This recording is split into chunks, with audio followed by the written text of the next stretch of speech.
if you read or go through the lives of several spiritual people, you will find that in some way, at least to some point, they look different. Or there may be a meeting point, but then they look different. Many lives, many spiritual teachers. So, how could this be? I mean, what's the reason? So, let me start with the story, not a story, I mean, actual fact, but like a story, about the different main division into three different kinds of people who have reached spiritual perfection. So, there are several paths. There is even somebody who said there is no path at all. So, we will start with one path, which is, you must have heard of Ramana Maharishi. Now, in Ramana Maharishi's life, you will notice a couple of strange things. One, he did not have a guru. At least we don't know that he had a guru. He did not have a guru. Doesn't seem to have a teacher. And he did not practice pranayam. He did not practice kriya. None of these things. But it's difficult to imitate Ramana Maharshi. Ramana Maharshi was Ramana Maharshi. I cannot become a duplicate Ramana Maharshi. You can't imitate, because for him it was not required.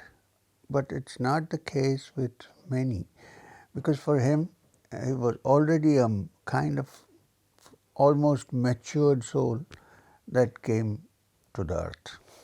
And he had to only do a little bit of thing to get to the end of it.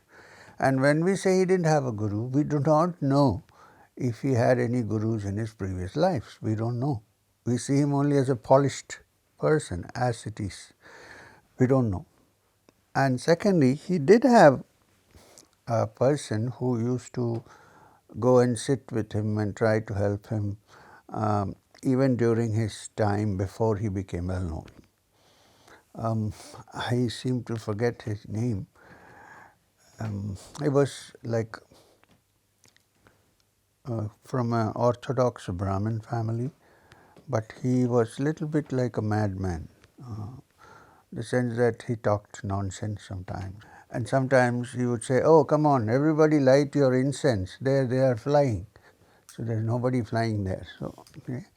So this man also in some way played a part, not a major guru, but sometimes he helped him. We'll come to that. Now let's look at Ramana Maharishi's life. He was born in a family, in a Brahmin family, Orthodox family in the south, which was not very far from Tiruvannamalai, where he finally settled down.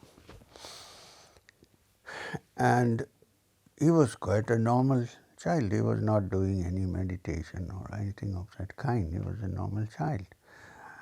But he slept, but he didn't give much attention to his studies in school. And one thing which was noticed was when he slept, it was like nobody could wake him up easily, like a log, deep sleep. And then one day, he was staying in Madurai with one of his uncles, and he was studying for his exams. And he didn't study when he was walking around here and there. One day he was lying in his bedroom, and he got this compelling feeling.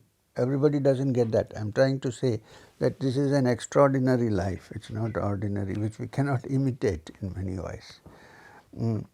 And one day he lay down in his room and he thought that he was going to die. I mean, the thought just occurred to him. He was not even thinking about that, but it suddenly occurred to him. I'm going to die. So then he said, what happens if I die? And then he lay down straight, like he's seen how dead bodies are carried to the burning ghats, to the cremation ground. So he lay down, put his hands like this and said, yes, so I'm dead. Huh? And he said, but I'm not dead.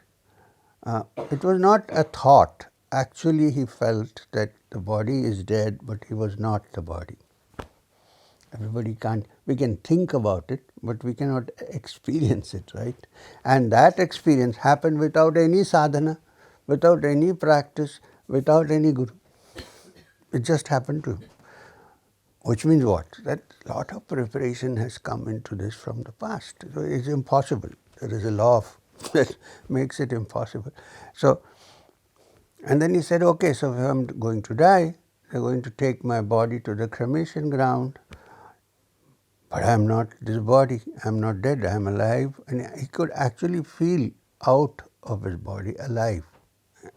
So he said, I am neither this body nor the mind, I am something else. Okay. His sadhana started there. Then he wanted to make that strong and completely convinced about it. So he left home to his uncle's house. He wrote a letter saying that I'm going off to find my father, so don't search for me. And he went away. And he wandered in many places and came to Tiruvannamalai. Tiruvannamalai, there are two things. One is there's a very ancient Shiva temple, and it's called Tiruvannamalai Shiva, because the mountain there is called the Tiru. Tiru means like Lord, or Mr. or Shri, you know. So you can say Shri Vannamalai or Tiruvannamalai. In Tamil it is Tiru. So this mountain is called the mountain of the holy baked fire. So the temple of Shiva there is the element of fire. We were discussing the fire yesterday. No, Manipura, yeah. So he came to the temple. And by the time his mind was deeply absorbed in this feeling that he is neither the body nor the mind, somewhere deep inside. So he was half awake when he was moving around. And then there is a cave under the temple. It's not a cave, it's a vault. And nobody goes there. So he went there, nobody was there, and he sat down. And sat down for days. He didn't move because he got in that understanding that is something other than the body. Now, in this place, which people never used, there were lots of scorpions. So, this man I told you about, I'm still not getting his name. He came and told the priest, hey, there's a young yogi sitting under in the cave. They said, nobody is here. He said, take me there. When he went there, the scorpions, hundreds of scorpions attached themselves to his body. He was at that time 16 years or 17 years old. No, 18 years old. And this man went and picked all the scorpions out, cleaned him. He was not fully conscious. Anyhow, you woke him up. And then he walked and went up the hill and sat there for many years.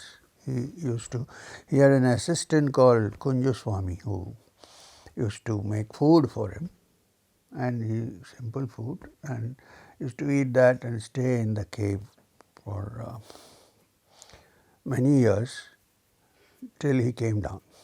Okay, so now couple of things to be understood. So then once he declared that now I am not the body of the mind, I have found that I am the self, the Supreme Self. And believe me, he didn't do any practice except centering himself on the thought which came to him unsought. This is something to understand. Why I am saying this is today if you will see lots of people sitting in Tiruvannamalai wearing the same dress with just a piece and saying, who am I, who am I? You don't find who you are by chanting, who am I? That's a chant. It's like Hare Rama or Hare Krishna or something like that. Who am I is not a chanting mantra. Who am I is actually trying to figure out who are you really. Are you the body or are you the mind? By chanting, who am I? Who am I? You may get into a hypnotic trance, but it will not go and find where you are and who you are. The first step in who am I is to find out what I am right now. Not imagine I am the self. To find out what I am now. Because if I don't know what I am now, I will not be able to clear it. How do I clear something I am not familiar with? If I have to free my mind of all the negative emotions and all the negative thoughts and all the bad feelings, how do I do that? If I say that I am the self, which I am not, first you have to look at yourself and see how you can change, then the self shines. People have this wrong idea that one part of the mind says I am pure, other part of the mind is impure. This part of the mind is trying to change that, but it's all one mind, actually. So what do we change? How to anyway, one part of the mind can say I am the Supreme Brahman, but it's still the mind. It's only when the mind is absent completely then that it shines. So to say who am I, you have to be like Ramana Maharishi, who at the age of 16 automatically felt that he was not the body. And therefore he said, then who am I? Notice some of the distinct characteristics of this great man. One is he did not have a teacher, not that we know of. He did not practice any sadhana. He came upon it by himself. Suddenly, he had not read any scriptures by then, nothing. And he did not have disciples. People claim, though he was my guru, and so he did not have a guru-shishya relationship ever. And he had no teaching.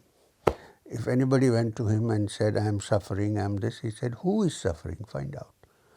Who is the person who is suffering?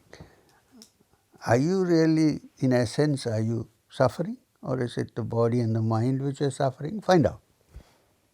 He did not have a formula, right? He did not have any practice, any sadhana. So, these are some of the distinctions that you need to figure out in him. And we cannot imitate him, you know what I mean? From childhood, what happens to somebody can't be done by somebody who's grown up. But good lessons to learn that perhaps one can come upon the truth all by oneself. Quite possible. If it happened to him, why wouldn't it happen to somebody else? And how do you know you haven't gone through a search in many lives? You don't know. Only when it happens you realize, this is why I'm here. Right? So I'm not saying that there is hope. The hope is to find out that in this case, there was no teacher, there was no taught, there were no scriptures, there were no plans, there were no blueprints, no disciples, no teaching, and yet people try to understand Ramana because they see something genuine out there. Did he practice pranayama? No. This is one way how somebody reached